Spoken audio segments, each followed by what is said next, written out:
That's a very participation by people in decision-making process is a very big problem, especially as concerns techno-scientific decisions. There are decisions of other kinds, political decisions, social reform decisions, where people's participation is in many countries not a problem. In some countries with non-elected regimes, even that is a problem.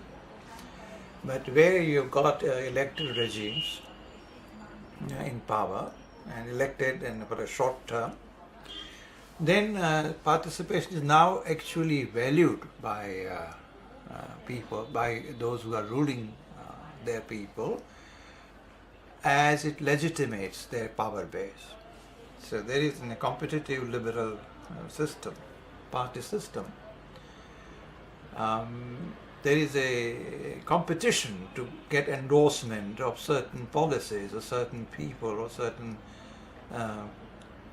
parties themselves as being progressive and others as being, some are green, some are not green, and so on.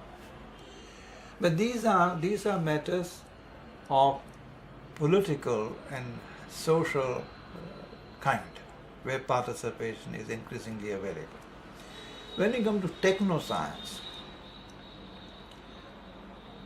there are ways, and there are difficult ways. One is what is called dissenting academy. It has been scientists themselves, or leading technologists themselves, begin to raise alarm. Now, nobody could say they are practicing junk science, right? So, I think Watson and Crick, of this duo, Watson invented the double helix. For example, Watson certainly said in a big conference in Asilomar in California about the genetic engineering risk, the gene modification exercise. He said, I don't know anything about what will happen if something, if it escapes. We do not know enough. We're just playing around with this. Now everybody listened to him. And what was the result?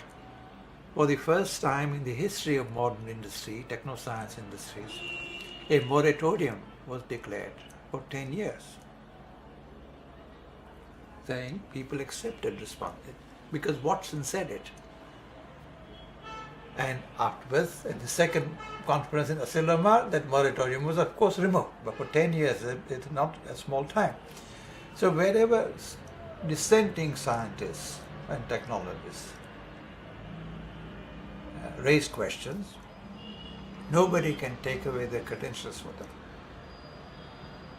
Which I call, that's one clear mode of creating space.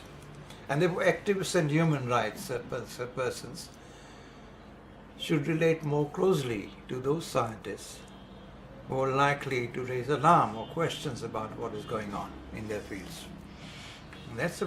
And then, by the same token, nobody could say you're practicing junk science because you're the support of a dissenting scientist. But I can go on, but I will not. There are other means. The other means are making sure that your science education at the basic level introduces instruction in human rights and social accountability. It's not happening anywhere. So it's a long-term change. We have to address ways of creating space. Space is short-term and long-term, future.